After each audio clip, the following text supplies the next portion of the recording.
বাহিরে প্রচুর মেঘ জমেছে, হয়তো এই বুঝি নামলো আকাশ জুড়ে ঘন বৃষ্টি।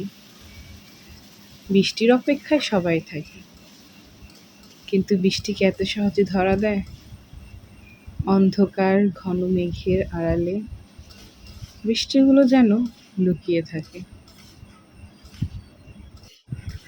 ঘন অন্ধকার মেঘের আড়াল থেকে কখন যে বৃষ্টি নামবে, এ আশায় দিন পার হয়ে যায়। মেঘ তো সরতেই চায় না, বৃষ্টিরও দেখা মেলে না। আকাশের বুকে মেঘ জমেছে, মেঘের বড্ড অভিমান। এত সহজে কি বৃষ্টির দেখা দিবে? মেঘের অভিমান হালকা হলেই বৃষ্টির দেখা মিলবে, কিন্তু মেঘের অভিমানটা ভাঙবে কে? তা কি এতই সোজা? মেঘ বৃষ্টির খেলায় ছেয়ে গেছে পৃথিবী। কখন মেঘের অভিমান ভাঙবে, কখন অঝোরে বৃষ্টি নামবে। রান্নাটা করার সময় বাহিরে প্রচুর মেঘ জমেছিল, চারিপাশ অন্ধকার ছিল।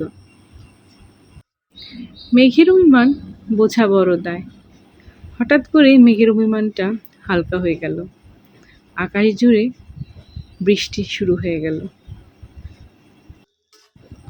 এই মেঘ বৃষ্টি খেলায় আমার রান্নাটাও প্রায় শেষের দিকে। প্রথমে ঘন কালো মেঘে ছেয়েছিল দেশ, এরপর শুরু হলো অঝোরে বৃষ্টি। বৃষ্টি হলে মনটা শান্ত হয়ে যায়। আমার রান্না শেষ, এখন বৃষ্টি দেখার পালা, বৃষ্টিকে ছোঁয়ার পালা। ভালো থাকবেন সবাই।